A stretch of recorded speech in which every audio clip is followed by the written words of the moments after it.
तेजस्वी यादव का नाम सुनते ही क्यों भड़के तेज प्रताप यादव? वीडियो में बने रहिए, पूरा वाक्य हम आपको बताएंगे। नमस्कार दोस्तों, बिहार विधानसभा चुनाव की तारीखों का ऐलान कभी भी हो सकता है, लेकिन इससे पहले बिहार में सियासी हलचल तेज है। एक तरफ जहां इंडिया गठबंधन एनडीए सरकार पर हमलावर है, तो वहीं दूसरी तरफ पार्टी और परिवार से निष्कासित चल रहे तेज प्रताप यादव आरजेडी और इंडिया गठबंधन पर लगातार हमले कर रहे हैं। इसी क्रम में 30 अगस्त को तेज प्रताप यादव बिहार के जहानाबाद के घोसी विधानसभा क्षेत्र में एक जनसभा को संबोधित करने पहुंचे थे। इसी दौरान जब एक युवक के द्वारा अब की बार तेजस्वी सरकार का नारा लगाया जाता है, तब इस पर तेज प्रताप यादव भड़क जाते हैं और अपने ही अंदाज में उस युवक को जवाब देते हैं। आपकी बात तेजस्वी सरकार और फालतू बात मत करो यार।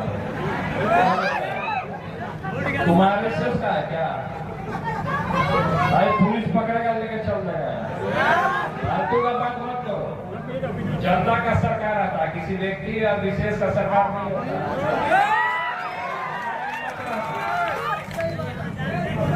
जो घमंड में रहेगा वो जल्दी गिरेगा। और सही में अगर नौटंकी करोगे तो रोजगार नहीं मिलता, तो नौटंकी में रहोगे तो रोजगार नहीं मिलेगा। मीडिया का भी आरएसएस का भी चैनल इसमें घुसा हुआ हो सकता है मेरे खिलाफ के साथ, तो इसलिए हमको बदलना है।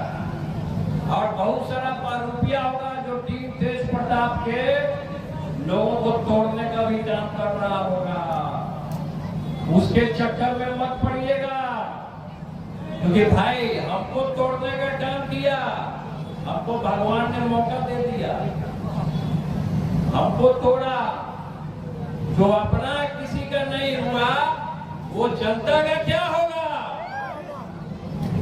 इसलिए हमने शुरू से कहा लोगों को कि हमको कोई पद का लालच नहीं है, हमको कोई मुख्यमंत्री बनने का लालच नहीं है। शुरू से ही, अंत से ही आपने देखा था कि किस तरीके से श्री रामचंद्र जी को वनवास हुआ था, सब लोग जानते हैं। और गांव के लोग अगर रामायण जानते हैं, भगवत गीता जानते हैं, तो अपने कर्मों से नहीं बढ़ते हैं। कर्म नैवाधिकार से मां फलेषु कदाचन।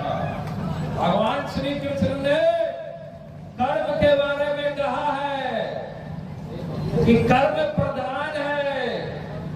और अरे हम अंदर बिल में बैठने वाले हैं कि पब्लिक के बीच में जाके हम बैठने वाले हैं, हम पब्लिक के बीच में जाएंगे अपनी बात को। तेज प्रताप का यह तेवर आरजेडी के लिए आने वाले विधानसभा चुनाव में कितना ज्यादा नुकसान करेगा, आप अपनी राय कमेंट करके बता सकते हैं।